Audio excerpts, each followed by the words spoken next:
This episode is brought to you by my friends over at Populo.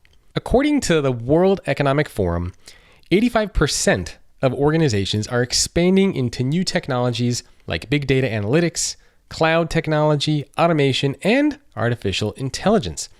But what does this actually mean for employees who need to stay connected now more than ever before to their coworkers, their leaders, and the information they need so that they can feel involved and do their best work? And what will CEOs and leaders have to do to deliver the type of employee experience that's essential to attract and retain the best talent in this rapidly changing work environment?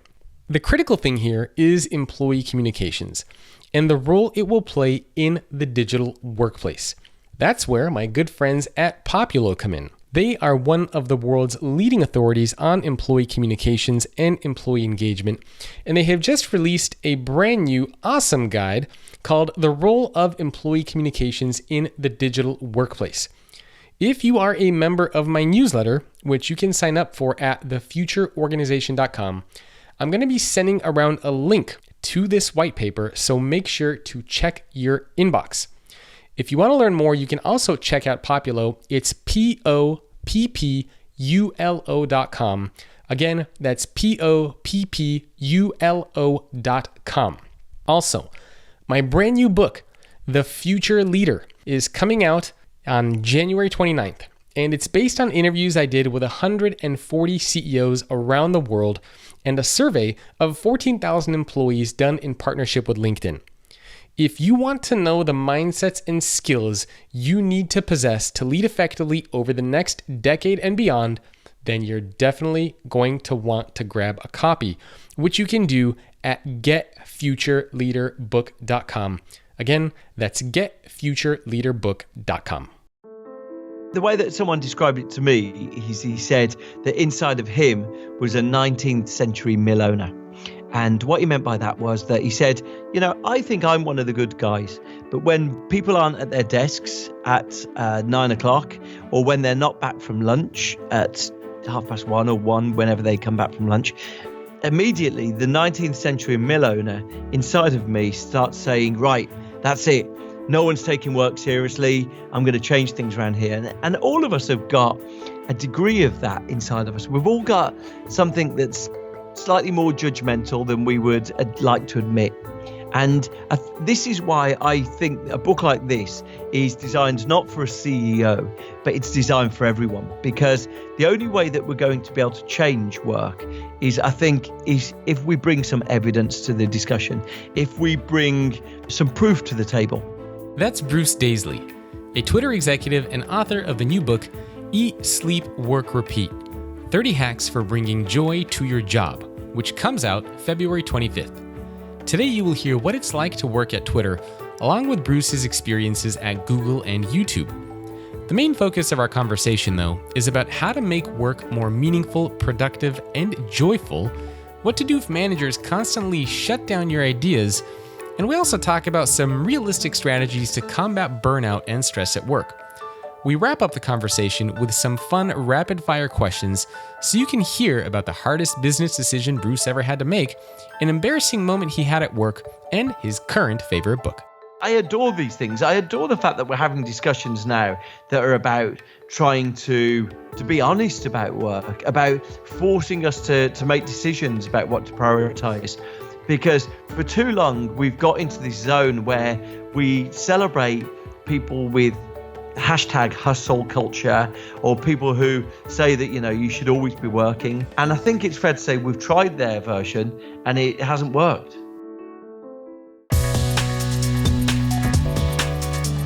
This is Jacob Morgan, best-selling author, speaker, and futurist. Welcome to the Future of Work podcast, where every week I speak with C-level executives, business leaders, and authors to explore how the workplace is changing and what the future of work is going to look like.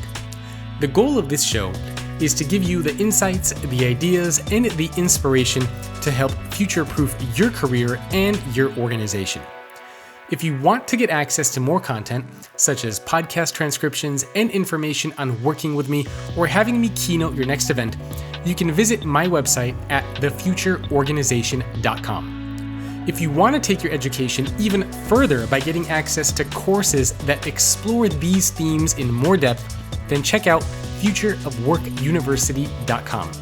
Also, if you get a few seconds, please rate and review the podcast on iTunes or whatever your preferred channel is. It really helps the show, and I personally appreciate it, since the podcast does take quite a bit of effort to produce. In case you're interested in sponsoring the podcast or working with me, my email is jacob@thefutureorganization.com. Hello, everyone. Welcome to another episode of the Future of Work podcast. My guest today is Bruce Daisley. He is a VP at Twitter. He's the author of a brand new book, which I believe is coming out February of next year, and it is called Eat, Sleep, Work, Repeat. And he's also the host of one of the most popular podcasts in the UK that has the same name. Bruce, thank you for joining me. Thank you so much for having me. So I actually have a copy of your book here, a uncorrected proof, it says, and I had the opportunity to go through this. A lot of really, really cool stuff in there. But before we jump in, why don't you give us a little bit of background information about you, who you are, what you're doing these days? Yeah, so like you said, I work at Twitter. I'm a VP at Twitter. I run our European and Middle Eastern business. I really got interested in fixing work from the perspective that the culture at Twitter has been glorious. It's been truly wonderful. And it really sort of occurred to me in moments, especially in the UK a couple of years ago, we went from this incredible sort of effervescent, caffeinated culture, incredibly productive, incredibly creative. And then something went wrong. And I started doing a podcast really as a process of self-discovery, self-learning. It's quite a light-hearted take on the science behind fixing work. And I just found myself sort of mesmerized because it turned out that there's loads of evidence of how to make work better. And yet, strangely, none of it reaches people in jobs. And so that became the baffling enigma for me. How can I get more of this information to me about how to fix work? And that became my mission. So I set about doing that on my podcast. I then turned that into a book. It became best-selling business book of the year in the UK, and it's now coming to the US. I'm sure a lot of people are very curious, as am I actually. What is it like to work at Twitter? What is that corporate culture? You said it's amazing. Give people a little bit of a sneak peek about working there. I think probably one of the defining qualities of working at a place like Twitter is it requires a degree of resilience. Not every day is a win. We don't go home, in some descriptions, there's challenges we have. We're not the biggest in our sector, and there's often unexpected things that beset us. Anyone operating in a business as rich with diverse perspectives and different consumers as Twitter means there's often very unexpected solutions. But the way one of my colleagues describes it, she says that when you've got 500 million tweets every day, it means that a 1 in a million chance happens 500 times every day. And so that's it. So it's often unpredictable. It's immensely fast moving. It means that you can never think the job's done, really. Which actually sounds fun. Maybe a little bit stressful for some people, but it sounds overall fun. I think, Jacob, if the plight of modern work is that we're seeing more and more of a burnout epidemic, I think that relentlessness of work that I was describing there, that I think increasing numbers of people are seeing in their job, is the context for all of these discussions. So, by half of all US workers describe themselves as being in some state of burnout. I think it's higher amongst American teachers. teachers are debating quitting their job. 2/3 of teachers are debating quitting their jobs in the next 5 years. So we see all around us this phenomenon of burnout. And I think that relentless, we need to work harder, we need to be cleverer next year, that can have a consequence. And I think that's what was the fascination for me. How could I help solve this for the people I worked with? Makes a lot of sense. Yeah, makes a lot of sense. It's something a lot of people are struggling with at organizations around the world. But what about Twitter's space? I mean, do you guys mainly have an open space? Is there free food, free snacks, all that sort of stuff? Typical Silicon Valley company? Yeah, we do have open plan offices. I think, truly, I think that they're largely the norm of a lot of different workspaces now. Yeah, I mean, it's got some of the things that you might associate with tech firms. I think the critical thing I would say is that the company's remarkably good at trying to reward workers and make the workspace satisfying. But ultimately, the real fascination for me was that when actually those extrinsic motivations, those perks, tend with people feeling satisfied by their jobs. And I think that's our focus. How can we make sure that people can feel that irrespective of perks and benefits, they can do their best work at a place like Twitter? Well, I love that you mentioned that, because a lot of organizations seem to be very focused on things like perks and benefits and free food and snacks. But you actually find that, especially Twitter, employees care about more than that. So what is it specifically at Twitter that you find employees really care about and value the most? Yeah, I mean, there's an interesting thing that when, not just at our organization, probably one of the world's leading experts on workplace motivation is a Harvard researcher called Teresa Amable. And she says that a good day at work is when we make progress in something meaningful. That's a really interesting notion. I think most of us can recognize it. Make progress in something meaningful. A lot of us now is that we're so beset with Slack messages and pings and meetings. I think the average meeting burden for most workers is about 16 hours a week of meetings. So we're so overwhelmed with those demands that the idea of making progress in something meaningful seems like a pipe dream rather than something we can accomplish most days. And I think that's the critical thing, knowing that workers generally want to make progress in something, they generally want to accomplish something, but work stands in their way. I think it's a really critical reminder of how work's failing.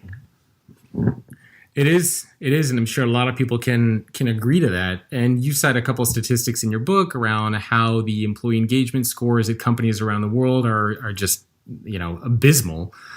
Why do you think that's the case? Why do so many people around the world genuinely not like their jobs? There's a really interesting thing that if you have a look at status, power is dis-inhibiting. What I mean by that is if you watch people who are bosses, people who are presidents, people who are high status individuals, they generally are unencumbered by the sort of self-consciousness that the rest of us feel. And the corollary of that, the flip side of that, is that lack of status is inhibiting, meaning that when we have no position in the hierarchy, when we are junior, when our opinions are told that they don't matter, it means that we repress how we feel. And you observe this more and more. Countries that have strong hierarchy generally find that their workers are less engaged, because when they've got less input into decisions, when they've got less contribution to make, they generally think, I can't get anything done here, so they're going to repress their emotions. So you observe this. One of the most hierarchical countries in the world is France, and worker engagement is one of the lowest. It's 3% of French workers describe themselves as job.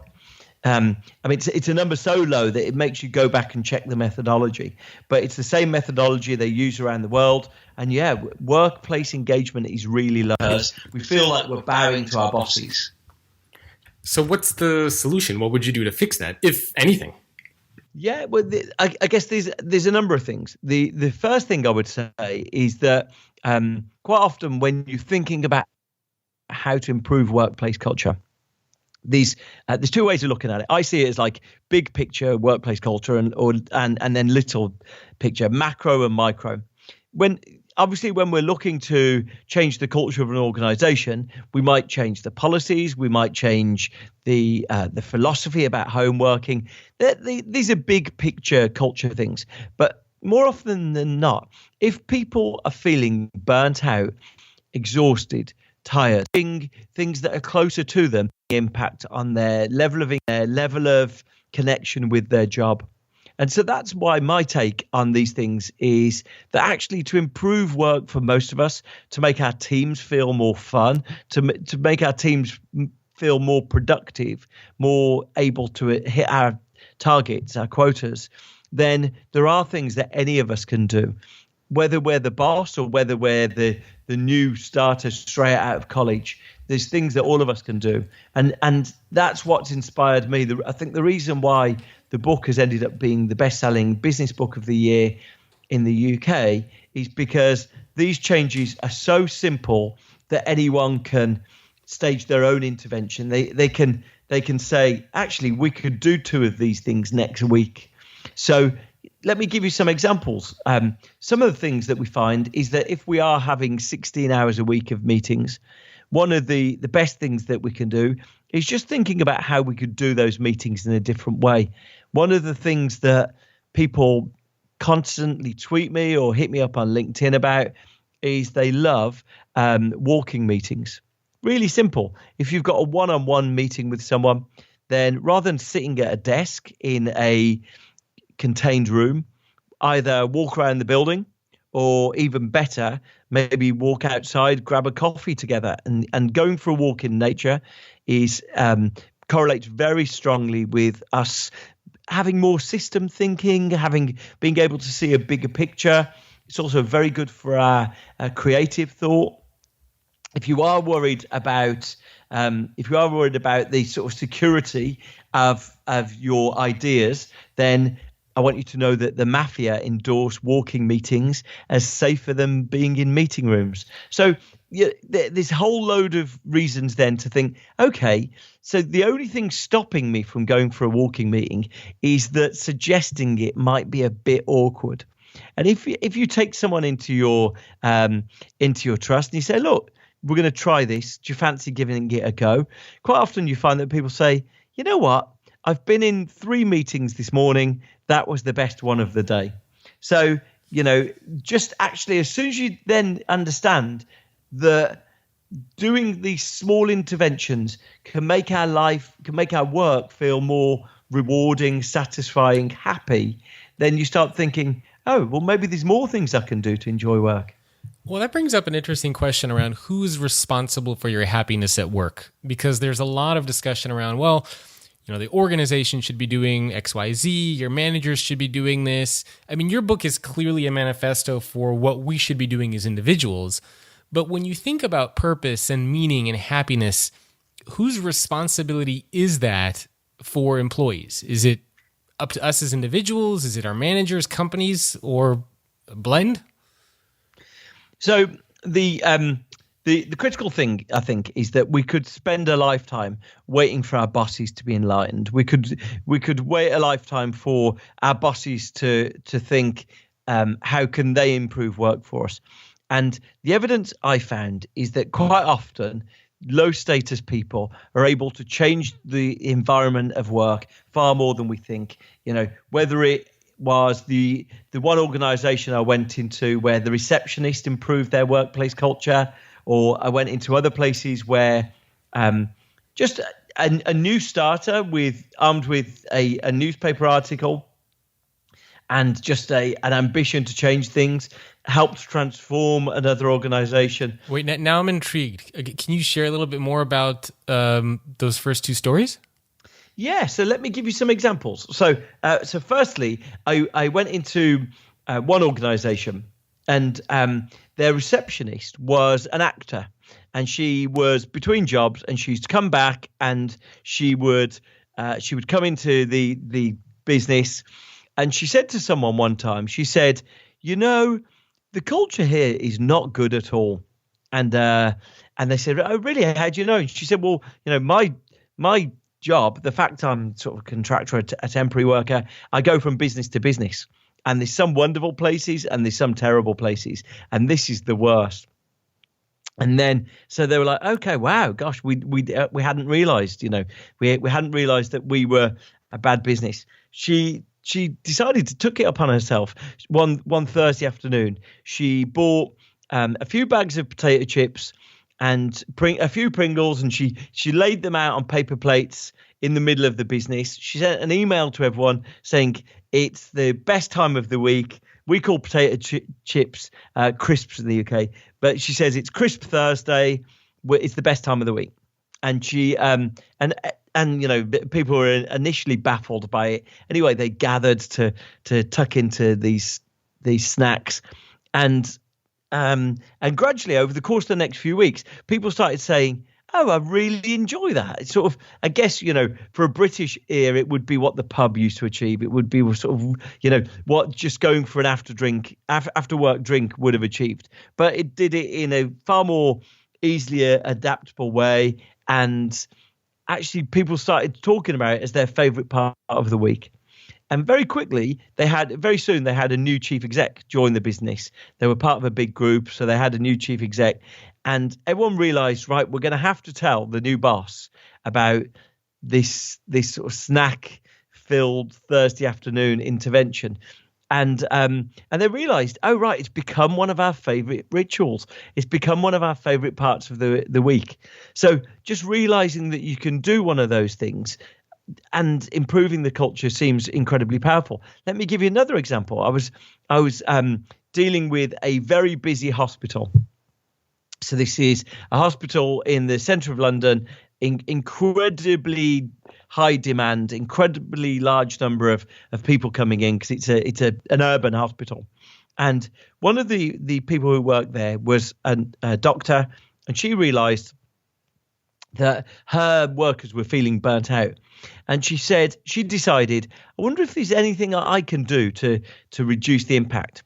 Well, as part of their weekly routine, they had 10 minutes set aside every day for training. Just, what's the latest on how to apply dressings to wounds? What's the latest on how to take a blood test? And she realized that they weren't using those 10 minutes every day. So she introduced one day a week. She said, we're going to play games. Right. That's sort of a curious decision. She brought in some games that are often used by actors. So a way for actors to connect with each other to warm up. And she describes this wonderful scene where they were all playing a tournament of rock, paper, scissors. They were all playing a tournament of this game where the winner would stay on and play the next person. And she described a wonderful scene where the winner in this situation was an Ecuadorian woman, a young nurse, an Ecuadorian nurse. And the Ecuadorian nurse, when she won this competition, she jumped onto a table and she sang the Ecuadorian national anthem. And everyone in the room took a step back and said, oh, wow, what an incredible, proud anthem. And they said, oh, so what's Ecuador like? Oh, this is amazing. Next week, why don't we all sing our national anthems? And what had happened was it had turned work into this place where maybe we don't even intend it to be as impersonal as it is, but she'd helped personalize it. She'd helped turn a moment of togetherness into a moment of connection. So I'm really confident that all of us can take small steps. If we'll wait for our bosses to fix work, we may be waiting for a long time. But there's lots of things that the rest of us can do in the meantime. What happens in that kind of environment? First of all, by the way, I love those stories. But what happens if you're in that kind of an environment and your bosses aren't as accepting of those things? So, I mean, I'm thinking of the receptionist story or the doctor story. I mean, what happens if the receptionist did that and the boss came over and said, hey, what the hell is this? Like, get rid of this right now. And, quickly just shuts that idea down. So is there something that has to happen in like the corporate culture, the type of people that are there? I mean, what happens if your managers just shut all your ideas down? Because from what I hear, that happens to a lot of people. It's exactly the right question to ask because, to my mind, we're faced with a situation where quite often bosses might be. The way that someone described it to me, he said that inside of him was a 19th century mill owner. And what he meant by that was that he said, I think I'm one of the good guys. But when people aren't at their desks at 9 o'clock, or when they're not back from lunch at 1:30 or 1, whenever they come back from lunch, immediately the 19th century mill owner inside of me starts saying, right, that's it. No one's taking work seriously. I'm going to change things around here. And all of us have got a degree of that inside of us. We've all got something that's slightly more judgmental than we would like to admit. And this is why I think a book like this is designed not for a CEO, but it's designed for everyone. Because the only way that we're going to be able to change work is if we bring some evidence to the discussion, if we bring some proof to the table. And, there's some wonderful stories in the book about people who've changed their working hours, their working patterns, the way that decisions are made. My personal feeling is that weekend emails are especially toxic. And what I found Totally is agree. that Totally agree. And what I found is that quite often we imagine that our bosses send weekend emails out of some malign intent, trying to get everyone to work. And quite often what happens is you sit down with bosses and you say, hi, can I just ask you why you sent that email at the weekend? And the boss will normally say, oh, no, I didn't need anyone to read it. I was just clearing my inbox.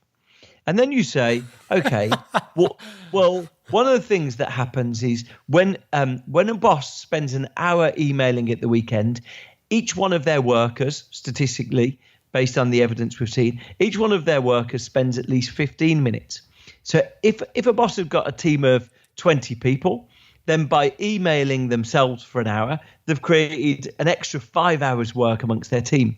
So effectively, these things, they sort of spread.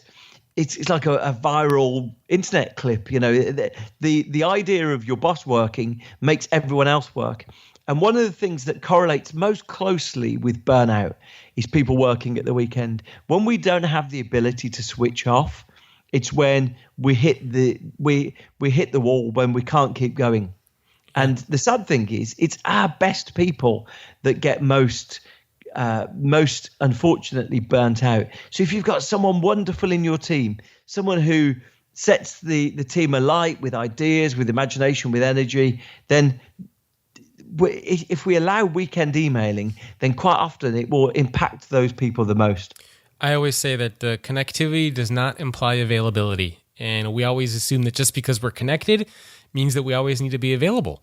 And I know a lot of people like this, friends of mine, that they're constantly on their phones. We see this with our coworkers. We see this with our friends. And sometimes we have to even tell them, like, hey, like, I'm here. Like, there's a person here. Put away your phone. And it's usually because, somebody's messaging them and they feel like they have to respond. And I think it's okay for us to admit that if we're connected, we don't have to be available. And we need to remember that we control technology. Technology doesn't control us. And absolutely, you have these 3 great sections in your book: recharge, sync, and buzz. And so I have the book open here to recharge. And I wanted to just go through a couple of these. Some of these things I'm actually doing right now, and I found them to be super, super helpful. So the ones that I'm practicing right now, for example, are turning off your notifications. So I have a relatively new iPhone, an iPhone X. I disabled all notifications from social media, from email. I don't get any of that stuff because I remember a couple of years ago when I would just be walking and literally every 5 seconds taking out my phone. Oh, I got a tweet. I got a message on LinkedIn. I got an email. And I would spend all of my time throughout the day checking notifications, checking email, sending tweets. My whole day would go by and I would think, wait a minute, I didn't get anything done today. And it's because I spent all my time just letting these notifications drive me. So I think that's a super, super easy and practical tip. Do you find that that's hard for people to do? Well, the wonderful thing about that is that the someone's actually done research into it. So, I cite in the book the research that was done where the researchers actually wanted to get people to turn notifications off on their phone for a week, and they couldn't get enough people to commit to do it. So they, in fact, backed down. They were about to abandon their research, and they backed down. They asked their research group, would you turn your notifications off on your phone for a day? 2 years later, so it's like quite a back down. 2 years later, half of all of those people who turned their notifications off for a day still had them turned off. Because as soon as we pause, as soon as we stop the noise, we start realizing that rather than it making us feel disconnected from the world, it makes us more connected with what we're doing. And I think we're understanding more and more how to best get the value out of our phones. I adore my phone. It's my sort of... I've never heard anybody say that about a phone before. I love it. Man, the things it does, it's just like magic. It's amazing. But it truly is. But I think, understanding, renegotiating our relationship with our phone seems to be a healthy thing to do. Yeah, totally agree.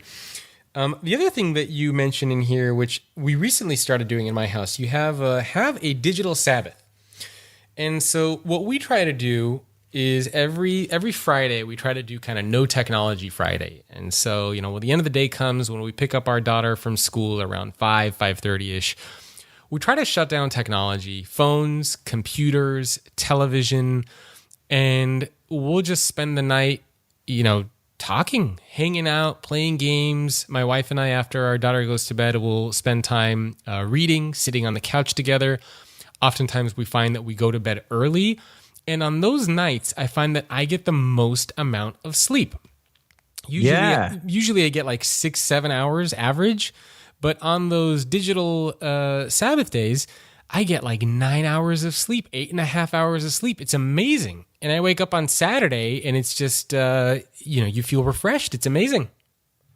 Yeah, I met someone actually who'd tracked this over time, and he said the thing that correlates with the worst sleep is spending a lot of time on spreadsheets. He said it's almost like we sort of go into our sleep wanting to sort of solve the spreadsheet. But yes, absolutely. I think understanding that inputs have an impact on our outputs is really critical. Yeah, I've often chatted to Cal Newport, who has spent a lot of time. He was a podcast guest here a little while ago. Okay. Yeah, well, Cal Newport, when I chatted to him last, he was saying, board games seem to have this magical quality of making us feel connected to other human beings. And sometimes our devices make us feel disconnected. And there's some truth in that. Oh, I think there's a lot of truth in that for sure. The other thing that I wanted to ask you about in Recharge, well, there's actually two more. One is you talk about having a monk mode morning. And the second one I wanted to ask you about was around shortening your work week, which I think a lot of people will be interested in. So let's start off with having a monk mode morning. What is that? Well, Cal Newport, the academic we've just been talking about, he talks a lot about the fact that when we go into deep work, when we go into these periods of often uncomfortable concentration, that's when we seem to get difficult things done. I think his philosophy is very clearly nothing is accomplished by easy work. We need to sort of knuckle down and do the hard stuff if we're going to get something hard done. And so consequently, a few of us might ask ourselves, well, look, if I'm in meetings all day and my inbox never stops expanding, when can I get some concentration done?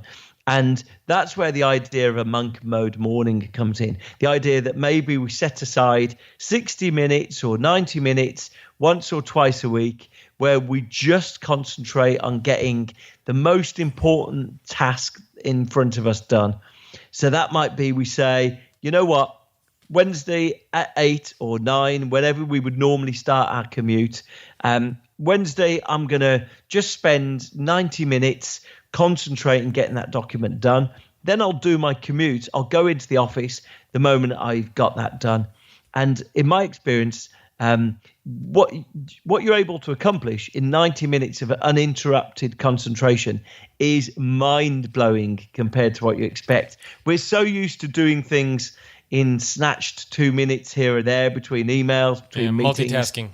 Absolutely. And the evidence strongly suggests that when we switch between things, the different things we've been switching between stay in our attention. It's called attention residue. They stay in our attention for up to 20 minutes. So we think we're concentrating. We're not concentrating. We're sort of lost in a haze of multiple different confusing things. And I think as soon as we recognize that, as soon as we say, okay, look, I'm going to concentrate on getting something done, it becomes a superpower where we can accomplish far more than we imagined possible.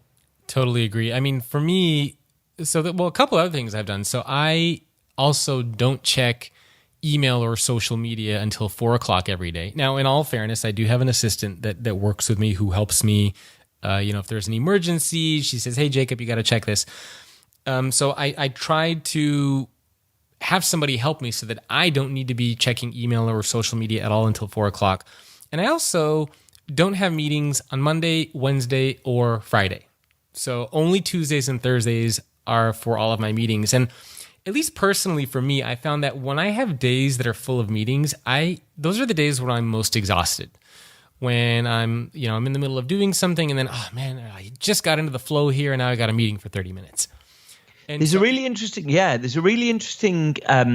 philosophy by Paul Allen, who I think was sort of early at Microsoft, and he separates it into a maker's diary and a manager's diary, and we can be both.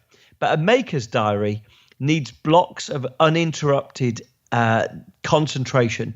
If we're trying to create something, then we need to be sort of in that sort of that sense of flow. We need to feel like, okay, yeah, and that would lead to that and that, and allowing thoughts to connect.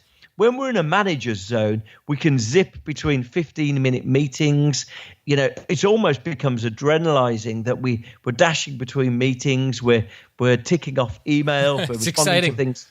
Yeah, that's right. But we need to understand when we're in a maker's zone and when we're in a manager's zone, because if you've got a block of 4 hours to try and create something, and then you put a meeting in the middle of it, you're likely to find that the energy that you needed to create will be disrupted by that 30-minute meeting, far more than we think. So I think setting time aside where we're going to make and setting time aside where we're going to manage seems to be an important sort of dichotomy, as an important decision we need to make. By now, I hope we all know that a great employee experience is the ultimate win-win. Great for the employee and great for the organization. And this is something that I have studied for several years and have found to be the case in my own research. Happier, more satisfied, and engaged workers do better work, and that ultimately makes their company more successful as well as a great place to work. My good friends at Populo know this better than most.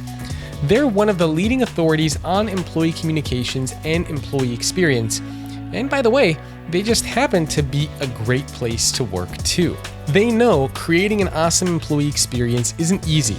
And they also know it's going to get even more complex in the rapidly changing digital workplace. Where already 85% of organizations are expanding into new technologies like big data and analytics, cloud technology, automation, and artificial intelligence, there's a lot of change. And employee communications can either make or break organizations at a time of significant change. This is why my friends over at Populo just published an awesome new guide called The Role of Employee Communications in the Digital Workspace. I'm going to be sending around a link to this in my newsletter, so make sure you subscribe at thefutureorganization.com. So this brings us to the next one, which was shortening your work week. And I found this particularly interesting. I don't know if you saw the study that just came out. I believe it was Microsoft in Japan. Yeah. So you saw that, right? Where they shortened their work week to 4 days instead of 5, and they actually saw an increase in productivity. I believe it was by 40% that jumped up, which I thought was fascinating. Yeah, it really is. I think we're just at the outset now of being honest and trying to look into the impact of these things. But look, I think there's no shortage of people who will say the opposite. So Elon Musk, Marissa Mayer have both said that their working weeks are around 120 hours a week. So that was crazy. I know. If you want the Elon Musk experience, he describes that he sleeps under his desk 3 days a week. So who wants to go work there? So if you want to gift someone the Elon Musk experience, you could go and buy them a sleeping bag, and you could invite them to do the same. But so I became curious because I thought, wow, if that is the practice of champions, if that is how you become incredibly successful, I'd like to find the proof of it. And in fact, as soon as you start setting about discovering whether there's any truth to those things, you hit on the exact opposite. It seems like anyone who's studied human cognition, human thinking, productivity, they struggle to see how productivity keeps going after we hit about 50 hours a week of work. And that's the unfortunate thing, that people might say to themselves, well, look, I'm in that startup zone. I need to keep working. I need to put in long hours. And when scientists have taken the effort to study the quality of work that goes on in those situations, they are resolute. You could achieve less by working less. You could achieve more by working less. Yeah. It becomes fascinating, because then work becomes this lie we tell ourselves. Work becomes this untruth because we want to believe that working longer is the solution, then that's the answer that we reach. Another one that, at least something that I've practiced, and I was trying to find if it fits under one of these. I didn't see it in there specifically, but maybe you can tell me if it falls under one of the 30 that you have. I found that saying no has been a very useful skill. Now, I totally recognize, right? I mean, I don't work for a company like a Twitter or a Google or a GE or anything like that. I have my own team that I run. And so for me, perhaps maybe I get even more requests, I don't know. But I have found that during the course of my career, I would get a lot of emails and requests all the time. Hey, let's just chat. I want to pick your brain. Do you want to just come hang out at this conference? Do you want to speak here for free? Do you want to jump on a quick chat? And when I was first getting off into working for myself, when I first started around 15 years ago, I would say yes to a lot of these things. And the same thing would happen. I would find that my days would go by and I gave all my energy and all of my time to other people. And I didn't give myself and my business any time or any energy. And it really, really struggled. So one of the things that I really had to learn over the years was to be able to say no to people. And sometimes it's not easy. Sometimes it's your friends. Sometimes it could be a family member, somebody that you owe a favor to. But I think learning to say no is also a very, very invaluable skill. Does that fit under one of these categories? Absolutely. I mean, it broadly fits under a couple of them. The idea that 40 hours is enough of a week, and absolutely. We're in a zone now where we're in, for the first time really in human civilization, we're surrounded with such abundance that we find ourselves never having to say no to things. And in fact, it appears the discipline of saying no forces us to make really important decisions. It forces us to say, actually, the human cognition is far more finite than sometimes we would like to admit. And just saying yes to everything, maybe yes to another meeting, or yes to that you're going to respond to something else or join a call. It's unfortunately and forcing us to not make decisions. So I think the critical thing that we can all learn is that saying no and treating work as far more finite seems to be a really critical thing that we should all do. Yeah, and actually, my so one of my team members that I work with, she actually has a very creative way to do this. And I realized that she was doing this a couple of years ago, and I was like, hey, that's actually really interesting. So I would throw a ton of work at her. And over time, she would just say, okay, how would you prioritize these? So she wouldn't say no directly. She would just say, these are the 5 things you've given me. How would you prioritize them? And that was her way of saying, I can't do all of them at the same time. Which ones would you pick that I do first?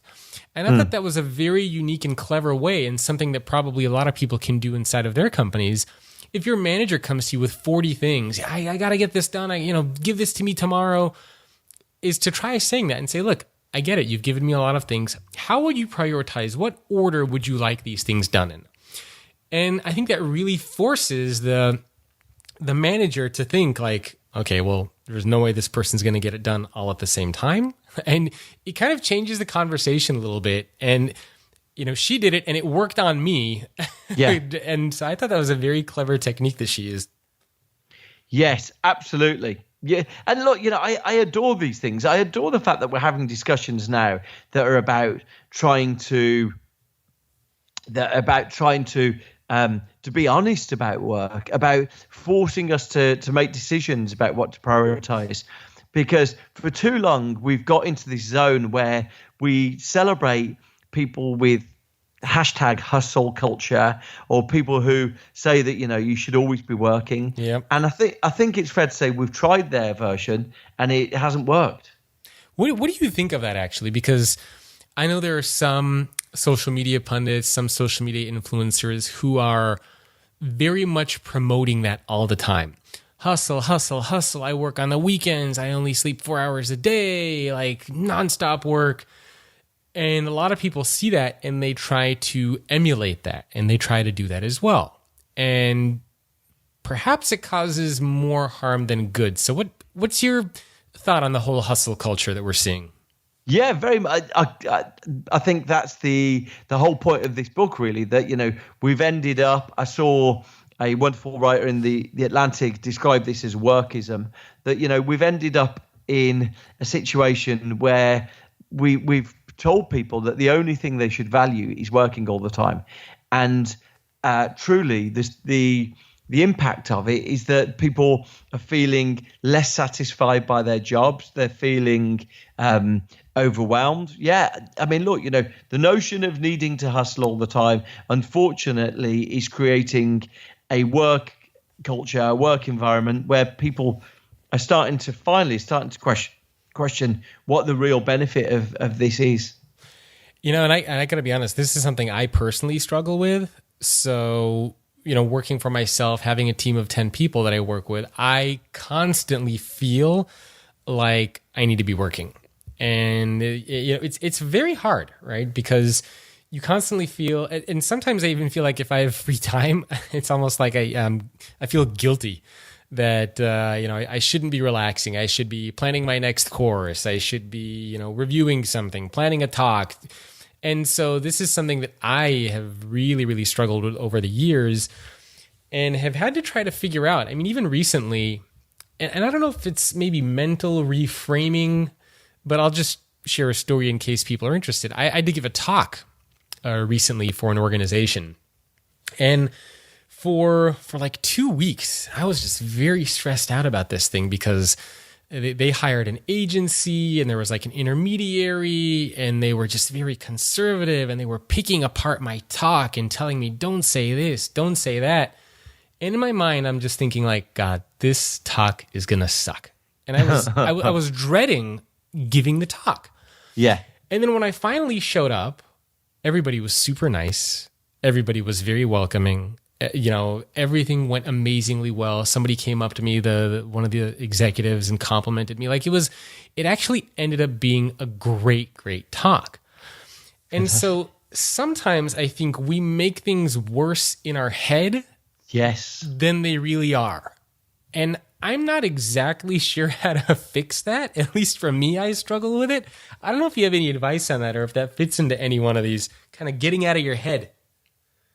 Yeah, well, look, I think these are the demons that plague all of us. And I think, especially as you say there, we all want to accomplish as much as possible at work. I think, we've got into the zone where we've got college debts, and the prospect of trying to get somewhere to live seems impossible to attain. And so as a consequence of that, we tell ourselves, we're not good enough or we need to work harder.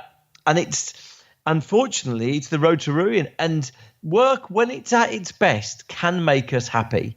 It can bring us satisfaction and happiness. And that became my conclusion. I thought, there are days where I've been so happy at work, so motivated, so fulfilled, and I want to get back to doing that. So, the idea of the book was just 30 simple ways that any of us can get ourselves out of those sort of dark thoughts into a place where we're enjoying our job again.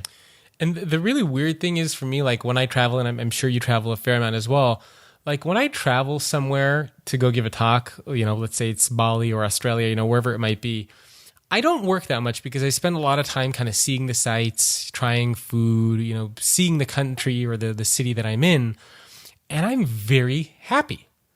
And I find that I'm not doing that much work, but at the same time, nothing bad happens. The sky doesn't fall down, so to speak. Yeah. So it's a constant reminder that I think it's okay to take breaks. It's okay to step away from technology. It's okay to not always be connected, and everything will be there when you get back. Yeah, well, the interesting thing is that the US Bureau of Labor Statistics estimates that the average American worker works for 3 hours a day. So, my view is, okay, well, if that's the average, if I clock up 4, then obviously I'm having a good day. So if you're out there in Bangkok and you're enjoying the sights, I think, give yourself a break, enjoy what's there, and maybe it'll power you to do more work next time. Yep. Well, I want to go over just a couple others that you have in some of these other sections here. The next section is Sync, which is all about how to get teams to work closer together. And one of them, which I really love, and I think I've even seen companies try this out, which is moving the coffee machine. What is that about? One of the things that we've really been able to glean over the last few years is that technology has enabled us to measure far more about work than we ever were able to before. So what do I mean? Well, specifically, in the same way that we might watch sports games on TV and see how the plays have taken place, see where people have run all over the field, we're actually able to track those things in workplaces now. So that what they enable us to do, they enable us to see how work actually gets done. And what we observe when we look into that is we observe that there's some things that are far more productive than we realized. So it seems the person who conducted this research said that effectively meetings and emails contribute about 2% and 3% respectively of what gets done in our workplaces. That's interesting. But he also says that the thing that gets most done is face-to-face conversation. Really fascinating. Face-to-face conversation, that thing that's gradually dying out in many workplaces.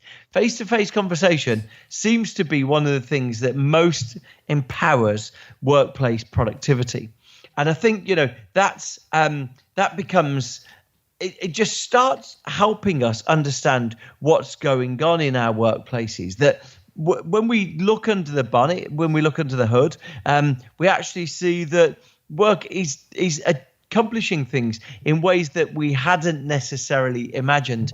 And I think for me, this was a real stark realization that we need to try and optimize workplaces to get things done in different ways. Now, one of the ways that you might think that you could take advantage of that is that the people who did the same research said that the location of the office water cooler, the location of the office coffee machine seems to have much bigger impact on which teams talk to which teams than the org chart or the management structure or just how we might organize various other things in the office. So really critical. Actually moving the coffee machine, if you've got two teams that aren't working together, moving the coffee machine between them might be the best thing you can do.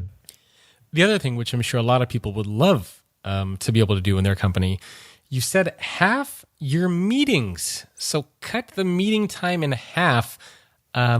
How in the world do we make that happen? Here's the remarkable thing about meetings is that most of us find ourselves in a situation where we're having 16 hours a week of meetings.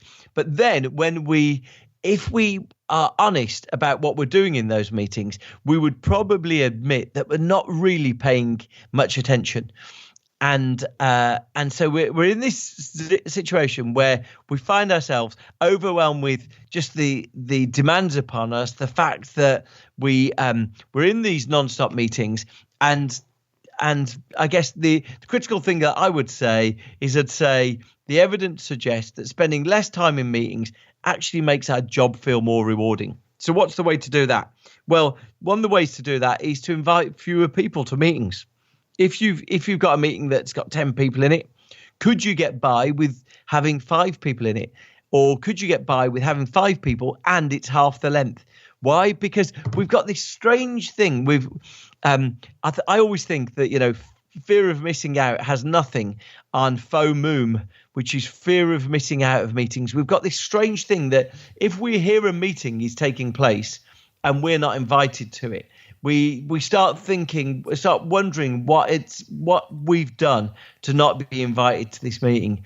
And I think actually the evidence seems to suggest that if we set about to having fewer meetings and going to fewer meetings, it seems to make our job not less productive, but more productive. I actually love the Amazon rule, the 2 pizza rule. I don't know if you're familiar with this. Of course. Yeah. I believe it's true because I talked to some Amazon folks there and they all kind of attested to this, that if you order 2 large pizzas, that's how big the team should be, so that 2 large pizzas can feed that team. And if not, then the team is too big. And I think there's also a lot of issue here with maybe leaders inside of companies just don't give enough autonomy and decision-making authority to their people, where they constantly feel like they need to be CC'd on everything, included in everything. So if you give your employees more decision-making power, more autonomy, more authority, maybe they'll stop CCing you on everything and including you in everything. And that's something that I think a lot of managers can do a better job at. Truly, absolutely. I think you're exactly right. I think getting more autonomy back into our jobs seems to be the secret sauce to make work more enjoyable for all of us. So I know we only have a couple minutes left, so I want to just ask you a couple in the buzz section. And this one is around 10 secrets of energized teams. And there are a couple here. Well, first, do you have any favorites in this section? Because there were a couple that I'm interested in, but I don't know if you have a favorite. Yeah.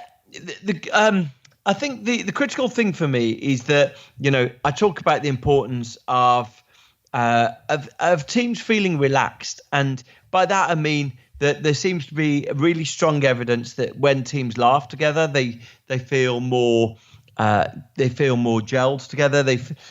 If you ask someone a time that they loved their job, quite often they'll describe a team that they used to laugh together, that teams sort of got on remarkably well. And it seems like there's really good evidence for this, that when teams laugh together, it appears to unlock endorphins in our mind. It seems to make us feel more connected to others.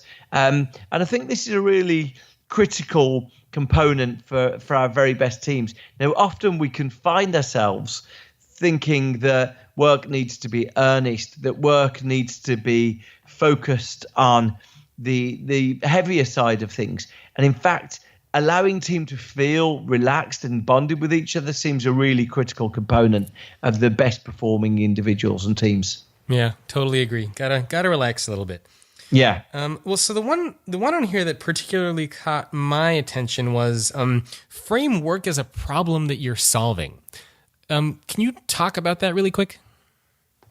Yeah, very much so. I think, when we look into how human beings tend to make decisions and tend to solve things, quite often when people feel that they might be being challenged, or when our thinking becomes adversarial, or this is my opinion versus your opinion, it generally doesn't result in the best outcomes. In fact, when psychologists have looked into this, they often say that rather than coming to meetings with actions that need to have opinions on them, if we come to meetings saying, right, this is the thing that we need to solve, this, rather than today's bullet points rather than today's topics. Here are the problems that we've got to solve. It seems that when we look at the outcome of those meetings, people generally are more cooperative with each other. They generally feel like they're adding to each other's thinking rather than challenging each other's thinking. It's just about reframing it. I think that's the spirit of the whole book. I generally give evidence. So if you're thinking, how do I bring this to my boss? My boss never likes new ideas. I try and bring some evidence that you can bring to your boss, and then really just empower you to have a fact-filled discussion. So at the very least, you can say, guys, I'm thinking maybe we don't do weekend emails. Here's the evidence for this. Guys, I'm thinking, guys and girls, I'm thinking, how about we try silent meetings? That's another thing that I've got in here. Give them a go. The people who try them say they're transformational for their work culture. And the objective is trying to bring, I think, fact-based examples in that anyone can use to fix their work culture, really. Yeah, no, I love it. I mean, like I said, I'm using some of these things in my life already. And I think the tips there are fantastic. And I love the way that you wrote it. 30 hacks for bringing joy to your job, which I think we can all use a little bit more of. Well, I know we're near the end of the podcast, so I just had a couple of fun rapid fire questions for you, if you're okay with that. Let's do it. All right. The first one, starting off, what is your greatest business failure? Yeah. So once I had a candidate who I was about to interview, and I'd interviewed him once already, and then my boss had suggested that we interview him again like a few months later, and I replied to my boss, you know what? That guy was mediocre. I just don't think we should interview him again. And it turned out he was copied on the email. So, man, yeah, not. It was in the time when you could take the back off your phone, and I ripped the back off my phone the moment I pressed send to try and get the battery out. I turned the Wi-Fi router off in my house. I was convinced I'd intercepted the email going out, and then sure enough, I plugged everything back in and it had been sent. So I had to phone him and apologize. That's a great one. I've actually heard something similar from a couple of podcast guests, but I love that. Yeah. Well, the next question was going to be, what was your most embarrassing moment? But I feel like that could kind of tie into this unless you have a separate embarrassing moment. That was definitely probably the most embarrassing for sure. Okay. What are you most proud of? Well, anyone who's written a book will tell you that they didn't necessarily enjoy writing the book, but they enjoyed having written the book. And yes, I'm sort of delighted that I got through to the very end of writing this book. Hey, having written 4, I can totally attest to that. I totally agree. The process is brutal, but when you're done, you're like the happiest person on planet Earth. Absolutely. What's the hardest business decision you've ever had to make? Yeah, I mean, I think, I've always tried. Quite often the organizations I've worked in have operated with scarcity, and quite often that means that you try things, and if they don't work, you have to back those down. So, I've had to let a lot of people go. I had to fly to Germany one day and effectively close an office there, which was, and they were wonderful. They were just like the best people, and unfortunately it wasn't working. So that was right up there. Yeah, and I can imagine that's tough. What's your favorite business or non-business book, not including yours? I love Lost Connections by Johann Hari. It's a book that, if you see it on the shelf, I mean, the endorsements on it are just extraordinary. There's endorsements on the cover, I think, by Elton John, Hillary Clinton, by just like a superstar lineup of people. It's just pages and pages of remarkable endorsements. And while the book is ostensibly about depression, it's not about depression at all. It's about humanity and human connection. It's just a remarkable piece of work. I'm gonna have to check that out. I see it here. I just pulled it up on my phone. I will read that. Start with, his TED Talk, his most recent TED Talk, which is about depression. And I guarantee you'll be so captivated by a brilliant line of thinking that just draws you through this really compelling TED Talk that once you've watched that, you'll think, right, I now need to spend $6 or whatever on his books. It's wonderful. I'll check it out. Who's the best mentor you've ever had? Yeah, I personally love bosses who are very honest. I'm sort of quite straight talking myself, probably trying to emulate that. I've had a couple of bosses who are probably quite famous in British media, but less so in the US. So a great boss I had at Google called Mark Howe, a great boss I had working in radio in a former life called Tim Bleakley. So I adored working for those people. And very last question for you. If you were doing a different career, what do you think you would have ended up doing and why? Well, when I first left college, I was desperate to work in a record company. And so I spent a short time back at home after college, couldn't get a job. I wrote a 4-page cartoon resume of my life. You can find some of it on Twitter if you search for sort of Bruce Daisley and CV. We use the word CV for resume. But I did that. But my dream was to work in a record company. I love pop music. I still now love cheap pop music that sits at the top of the Billboard charts. And so that was my dream.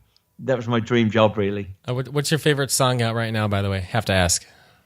What do I love? I mean, this year I've loved the Lana Del Rey album. I love Charlie XCX. I love big chorus-driven, massive pop music.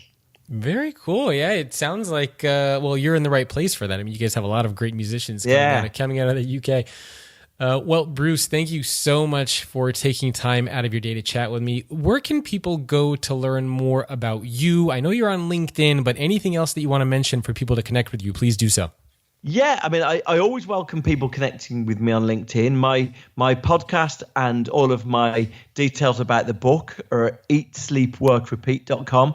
And there's almost 100 episodes of the podcast, some wonderful experts that I've spoken to in all manner of fields, from people who run restaurants to people who've done the most captivating academic research. So I've really tried to get into the heart of what work means and how we can make work better. I actually have a t-shirt that says Eat, Sleep, Chess, Repeat, because I'm a little obsessed with chess. So I saw the title of your book and I'm like, this is great. Well, yeah, Bruce, well, you know where it comes from? It comes from a Fatboy Slim song, which was called Eat, Sleep, Rave, Repeat. Yes. I love Fatboy Slim. Yeah, so it all derived from there, so I can't take any credit for anything. Very cool. That's good to know. Well, again, thank you so much for taking time out of your day. I really appreciate it.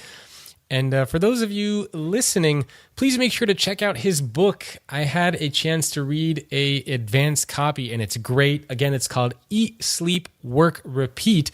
I also checked out Bruce's podcast. A lot of really great episodes on there.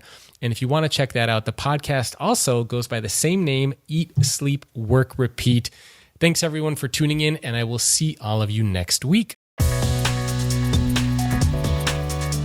Thanks again for tuning into The Future of Work with Jacob Morgan. Please remember to check out our sponsor, Poppulo.com. That's Poppulo.